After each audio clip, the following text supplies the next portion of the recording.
Good morning, everybody. It's your boy Moroccan MUFC fan, and you know what it is. It's the morning news daily update, Manchester United news, a little bit of my views, and you guys as well in the comments. How you're doing? Smash the likes, guys. Get in, subscribe. It's your boy. I'm gonna bring you a little bit of update this morning. It's gonna be a quick one because you know what? Yeah, I'm late, bro. I'm so sorry about that. But there's not much news right now, bro. I was in a meeting just now trying to collect some new updates and stuff like that. Had a few calls, and there's nothing really much changing, guys. The only breaking news is still Manchester United open talks to sign 26 midfield star player, and he wants to move. And we're talking about Sander Berger, guys. This is the only information coming out right now. You know what I mean? This is basically the best news we're having this morning, other than the fact that Manchester United have said to made a tentative offer for Frenkie de Jong. So it's one of those things where we could possibly be seeing this young guy walk into the club for $25 to $30 million, and possibly Frenkie de Jong coming in for 35 to 40 million pounds. But other than that, there's no real concrete information securing the fact that Manchester United are in talks with Barcelona, but they are in talks for Sanderberg. So guys, that's basically some of the news coming in this morning. There's some other reports coming in that Aaron Wan-Bissaka's deal is now completely off. But like I reported last night, there's conflicting reports coming out in this transfer window, guys. So it's really hard. And I feel like some of these journalists are just taking the piss with Man United fans, because some journalists are reporting Wan-Bissaka is still a priority target for West Ham, and some are reporting that the transfer is now completely off because of its insurmountable wage demands. What is really happening, guys? This is super frustrating. I know for all of you fans, you're worried. Some of you are not. Some of you are like me and you're patient. But it's something that's got to be a little bit bothersome at the current moment, guys. Big up to Nikhil coming in. Hope you're well, Kingdom FC. Big up to you, Brendan. Sorry I'm late. It's gonna be a short update this morning. I'm gonna be saving the stream for the midday stream. I'm gonna come to you live right after lunch with a huge update because Man United is set to make some deals happen today. There are some reports that Bayern Munich have been given a transfer deadline, which they have also replied that they may cancel their move to Jonathan Tah. But this does not affect the transfer of Matthijs de Ligt, guys. You know what I mean? So whether or not Bayern Munich gets Jonathan Tah, they would still be open to selling Matthijs de Ligt to Manchester United. It's going to be very interesting the next couple of days.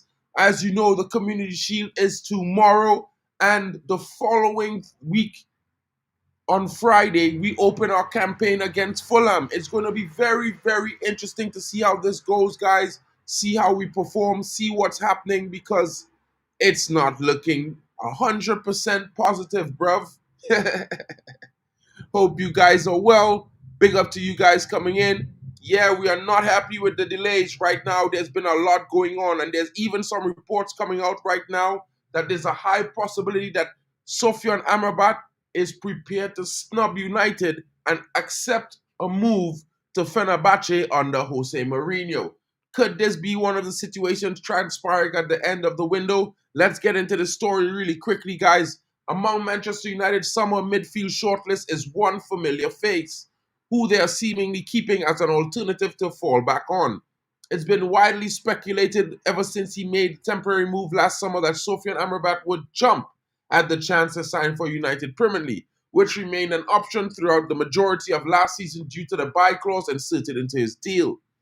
However, towards the closing stages of 23-24, speculations began to emerge suggesting that the club would opt against activating the £21 million option.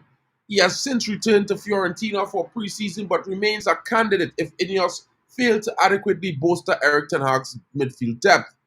Pocketing a modest 30k per week, Amrabat could prove to be a low-cost addition to the team, especially given that the Serie A outfit are unlikely to set a high valuation after he just entered the final 12 months of his contract.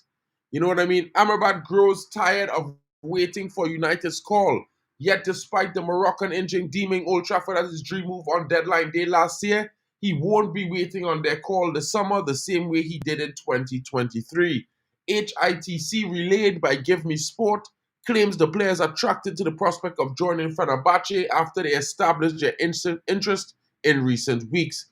This is Amrabat stats by games versus numbers versus Chelsea, guys.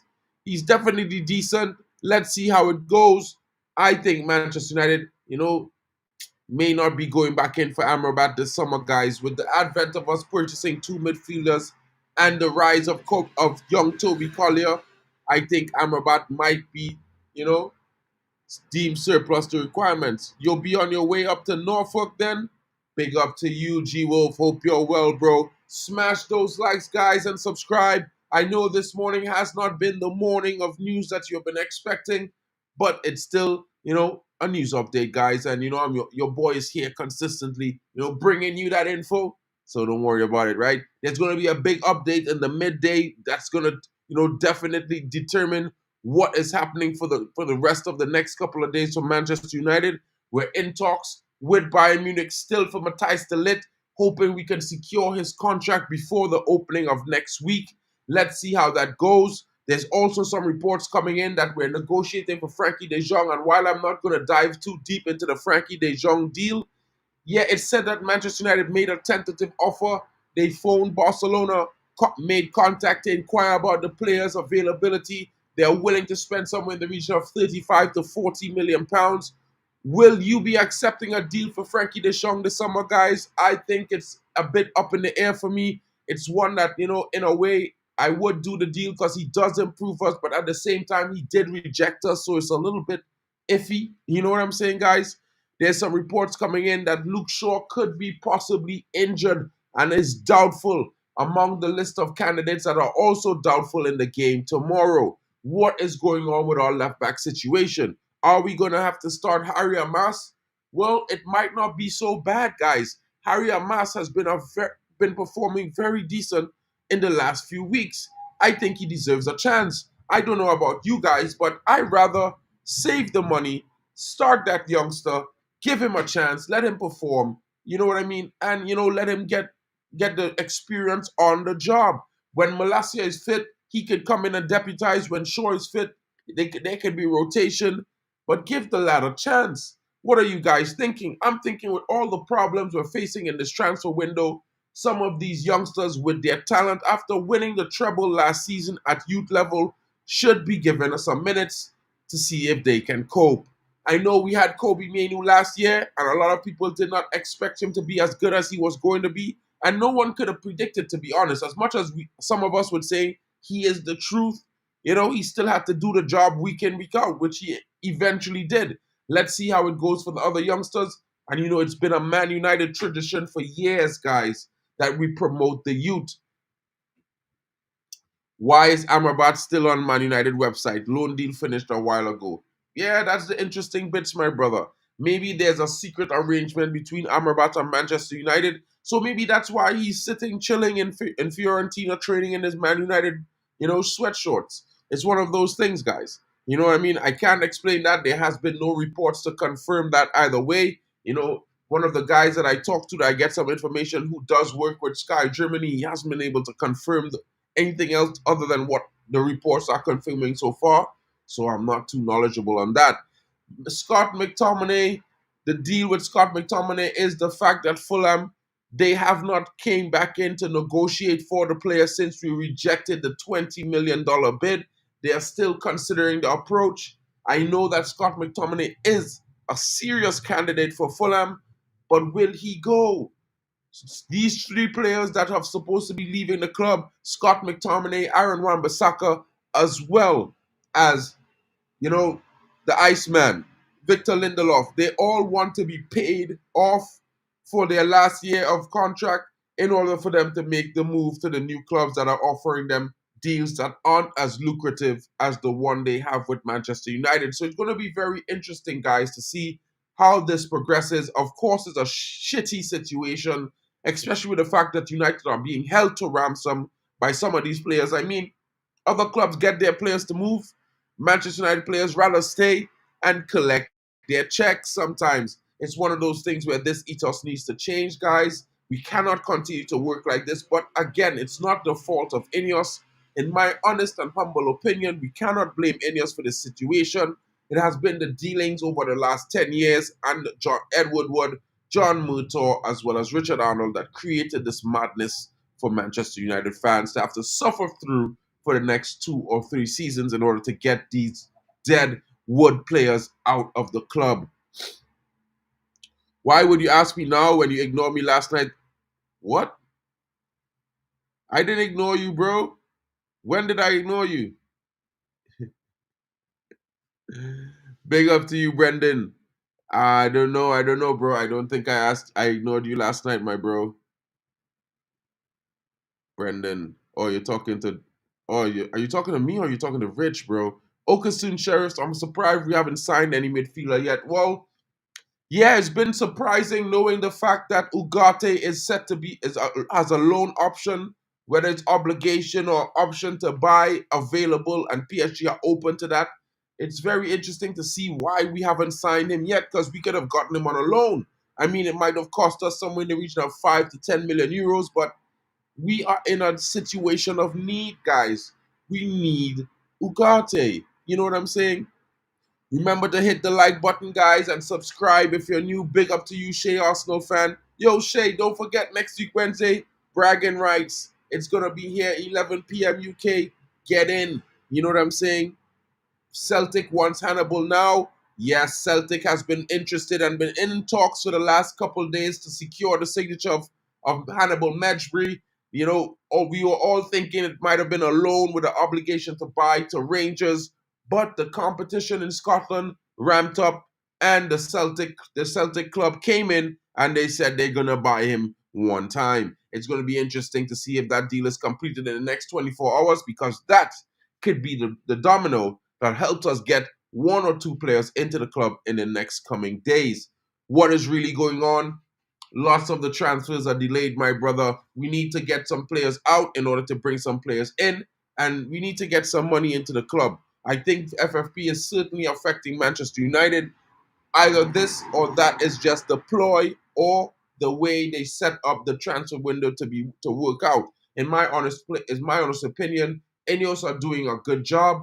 It's just a little bit bothersome the way they are, sticking to the plan of the transfer window. We might have overspent already. I'm thinking we should have overspent and just gotten De Ligt and Mazaroui for £55 million, because at the end of the day, we need a centre back after losing Varane and Willie Kwambala. It's going to be very difficult without those two as options in the back line. Oh, big up to you, Brendan. Rich, you will need to sort that out with Brendan, bro. But I don't know if Rich did it on purpose, Brendan. So maybe cut him some slack, broski. He's a real one as well. You know what I'm saying? So guys, there's not much news up this morning. I don't want to take all your time just to be chatting nonsense. At the end of the day, it's one of those things where I will be back at the midday with a bigger update with more information, possibly some breaking news, because there are reports that Man United are in talks currently this morning. We have made contact with Wolverhampton Wanderers to try to find out the availability of Joao Gomez as well. There's a lot of talks happening today. Man United have ramped up their talks to secure some players into the club before the start of the window, the new season. So let's see how it goes, guys. And I'd like to thank you all for joining me this morning. Big up to you, Shay Arsenal fan. Big up to you, Nikhil S. Big up to you, Kingdom FC. Brendan Chappelle, Sima.